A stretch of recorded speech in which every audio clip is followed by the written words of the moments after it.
Hey guys, welcome to the channel. Like we always say, the purpose of these videos is to be completely useless to anyone that doesn't own a welding or manufacturing business, but if you do, hopefully it'll be potent and helpful. Real quick, hit that subscribe button. We're gonna come out with one new video a week relating to owning and running a welding shop. Today's topic is gonna be how to create a good sales process, meaning after you generate the lead comes in, what do you do to close the highest percentage of those leads? So let's start with some high-level ideas of stuff that we've learned, and then we'll break them down individually. Thing number one that we've learned is a complicated sales process with a lot of steps is bad. You want a short and simple process from the time the lead comes in until the sale is closed. The second thing we've learned is if you don't take credit card, I'd recommend you start taking it today.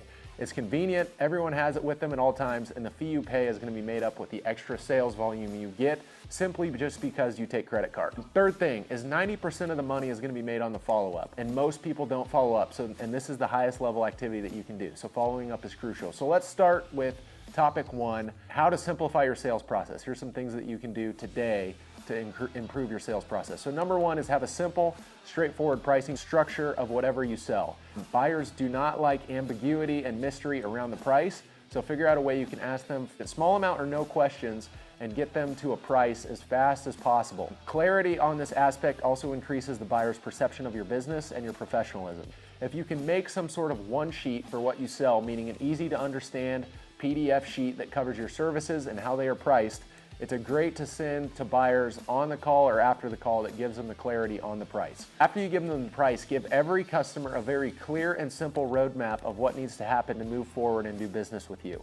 Then move as far down the roadmap as you can, ideally all the way to the sale. That's going to be at the end of the roadmap. So example, we sell flatbeds. Our roadmap is very simple, and this is what we say. So name your current price for a flatbed is going to be X based off the price sheet. If you'd like to move forward, we require 50% up front to place the order. The remaining 50% will be due after it's installed. If you order today, our lead times are going to be, we'll have this done in the middle of X month. Would you like to go ahead and put the order in so we can get you in the books? And then have the ability to quickly create an itemized and immediately payable invoice that they can pay via credit card.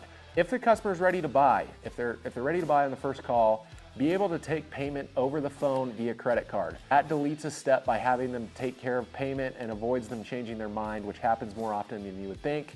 You send them the invoice, their wife sees it, they freak out, you end up not getting the sale. So it's just best to be able to close it right there on the phone. Second thing we're gonna cover is why we believe it's best to be able to take credit card. I know there's gonna be a pushback on this, like I don't wanna pay the 3% fee, that's a ripoff. And I used to totally be in this boat. I used to not accept credit card at all. But we are now to the point where that's pretty much where 99% of our sales volume goes through via credit card. A couple reasons for that is, number one, the amount of people that justify purchases because of credit card points and miles is kind of ridiculous. It is kind of a dumb thing to do in my opinion, but it is a reality of people making decisions. So if they can do it via credit card, that's a bonus to them. Secondly, a credit card is just super convenient. It's the most convenient form of payment. Everyone's always got it with them. They can read you the numbers over the phone and the payment can go through. So it's just extremely convenient. That's another reason to take it. It's more guaranteed than a check. That's another bonus of a credit card. People can write you a hot check, run for the hills, and you never see them again. With credit card, the payment goes through and the payment is virtually guaranteed. It's also instant payment. You don't have to wait around for someone to mail you a check and death by invoicing, as we call it. Credit card, you can instantly just close out their tab right then and there, and the money goes into your account. If you're worried about the fee, simply just raise your prices by 3%. That solves the problem of the fee, and nobody's gonna notice a 3% increase. And the amount of sales volume that you will generate on top of what you're doing simply by taking credit card is also just gonna add to that as well. It's gonna more than pay for the fee. So if you guys are wondering where a good place to go to actually process credit cards is, I would recommend using Stripe. You can just go to stripe.com. You can make and send itemized invoices that can be paid quickly and easily. It also automatically sends receipts to your customer. It has a very easy to use dashboard that you can refund payments, look at your payment history, all that kind of stuff, and it's free. They just make their money off the 3% transaction fee. So let's get into the third topic, and that is following up. So 90% of the money is made on the follow-up. Usually if you're looking at 10 people and 9 of them are poor and 1 of them is rich, the rich guy is the one that just spent his entire life following up with leads. So this is especially important if what you sell has a high ticket value, which if you own a welding shop, that's likely the case. Pretty much nobody comes in and spends $20. Most everybody's gonna spend 4, 5, 6 digit purchases. That is, you know, kind of a big deal for most people. And to prove this point, just think about the last time that you impulse anything on a whim that was $200 or more. That rarely happens, especially depending on your financial situation. And now if you think about that and how many times have you impulse bought something that's $1,000, that never happens. If it's something that's that expensive, people need to think about it, do research, look at other options, talk to their wife, etc. And that's completely reasonable, which is also the reason that you have to follow up. So here's how you follow up with people. This is very simple. You don't need to be a genius to do this. You just keep a log of all the leads that you've talked with and what they were interested in. The hotter the lead, the sooner you should follow up with them, because if they're super hot, it means they're very close to making the purchase decision and pulling the trigger.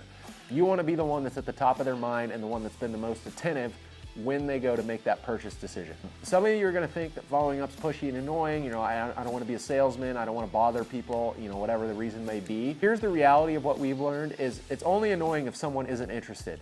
If people are actually interested in what you sell and they're serious, they are generally glad you called because they're impressed with your attentiveness, and they sometimes have follow-up questions after they've been talking to their wife, doing research, that sort of thing.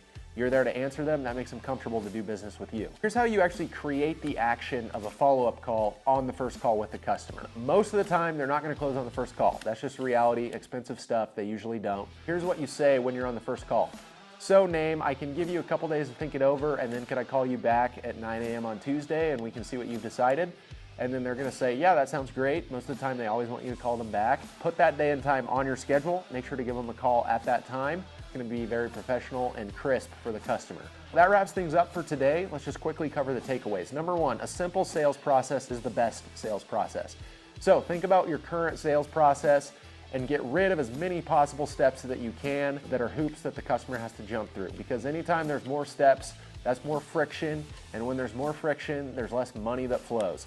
If all the customer has to do is read you their credit card number instead of a bullet point list of a bunch of steps they have to take, you're going to get more deals, plain and simple. Secondly, if you don't take credit card, I would recommend you do so now. The 3% fee that you're going to pay is going to be made up with a higher amount of sales volume, so you're not even going to care about the 3% fee. It's convenient, everyone's got it, and there's the weird thing of people wanting to get miles and points, and so you'll honestly just close more deals for that reason too. Lastly, and most importantly, following up is the most important part of the sales process and where 90% of the money is made. So simply keep a log of your leads and follow up with them. You want to be at the top of their mind when they're about to make the purchase decision, and that's exactly what following up does, to keep you at the top of their mind. So that covers it for today, guys. Thanks for watching. Feel free to comment below a topic that you want to see covered, and if we get some requests, we'll definitely do those topics. Thanks for watching. Have a great week.